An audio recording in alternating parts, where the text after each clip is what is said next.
గత 2 రోజులుగా social media కానీ లేదా ఎలక్ట్రానిక్ మీడియా కానీ లేదా వివిధ ప్రచార మాధ్యమాల ద్వారా కానీ నేనేదో ఎమ్మెల్యే అభ్యర్థిగా పోటీలో ఉన్నట్టు లేదా ఇంకో రకాలైనటువంటి ఎమ్మెల్యే గారికి నాకు మధ్య అభిప్రాయ భేదాలు ఉన్నట్టు కొన్ని దుష్ప్రచారాలు చేయటం జరుగుతుంది.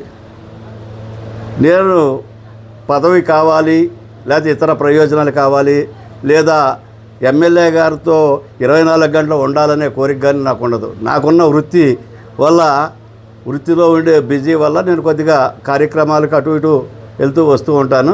అంతే తప్పితే ఆయనతో అభిప్రాయ భేదాలు పడాల్సిన అవసరం కూడా నాకు లేదు. నేను రాజశేఖర్ రెడ్డి గారి కుటుంబానికి విశ్వాసంగా ఉంటాను. నేను ఎప్పుడూ కూడా పార్టీ లైన్ దాటి కానీ పార్టీ కార్యక్రమాలు దాటి కానీ లేదా ఎమ్మెల్యే గారిని దాటి కానీ వెళ్ళే ప్రసక్తే లేదని ఇందు మూలంగా తెలియజేస్తాను.